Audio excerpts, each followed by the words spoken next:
Okay, so now we're going to look at the second most missed problem, which was actually number 2. So number 2 says, which of the following ordered pairs satisfies the function y equals negative 3x plus 4? Select all that apply. So when they say select all, we know that there's going to be at minimum 2 answers. There could be 3. We never know. So let's look at what we need to do. So on this one, it says, so we're going to use and plug in all of these points and see which one works for this equation. So let's start with A. Hold on just a second. My type box does not work. So let's do it this way. Okay, so we're going to start with A. So we're going to put y equals negative 3x plus 4. And the next one, I'm going to plug in the values. So A, we know that x is 4 and y is negative 8.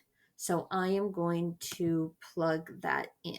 Hold on, let me just make the text a little bit smaller because it's way too big.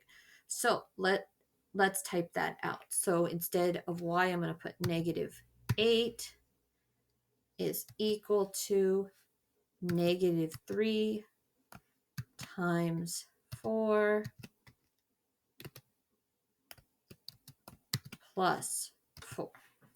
So if we look at that, negative 8 stays where it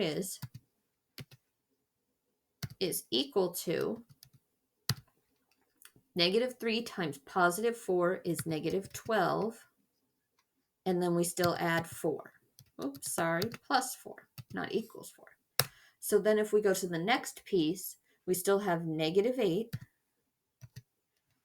is equal to negative 12 plus 4. So we borrowed $12 and we paid 4 back. We still owe 8.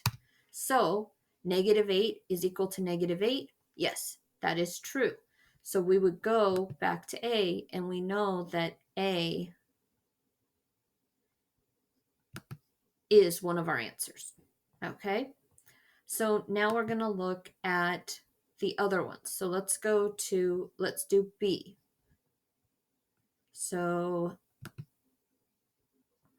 oh, not drawing. I need a text box. There we go. And if we go to B, so I'm going to click right here and I'm going to type in B. So same thing, y equals negative 3x plus 4. And now on this one, instead of putting in y and x, I'm going to put in 2 for x and negative 10 for y. So I'll have negative 10 equals negative 3 times 2 plus 4. So I still have negative 10 equals, and I know that negative 3 times positive 2 is negative 6 plus 4. Okay, so I owe $6 and I paid you 4 back. So I only owe you $2 now.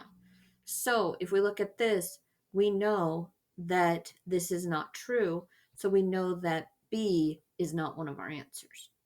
Okay, so we would say B is not one of our answers. So we go on to the next one. So let's look at C.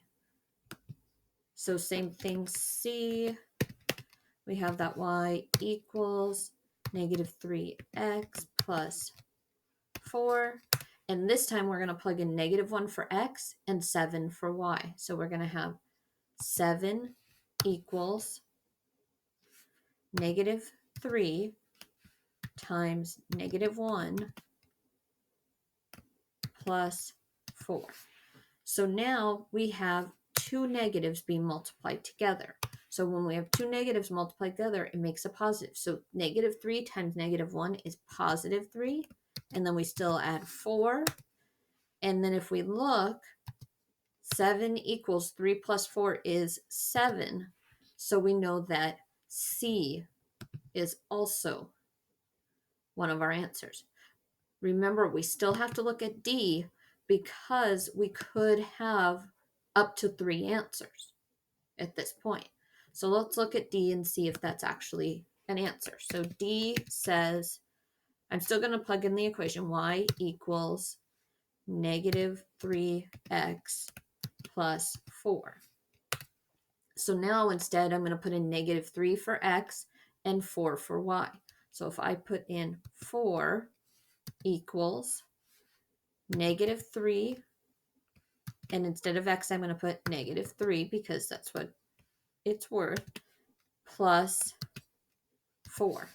So if we go down, we have 4 equals, and we know that, like the problem above, that a negative times a negative makes a positive. So negative 3 times negative 3 is positive 9 plus 4. So we have 4 equals positive 9 plus 4 is positive 13. So we get 4 equals 13. So that's not true either. So our only two answers would be answers A and C. Okay. Please go on and try the you try problem. Very, very similar to this. Remember, you could have 2 or 3 answers because it says select all that apply.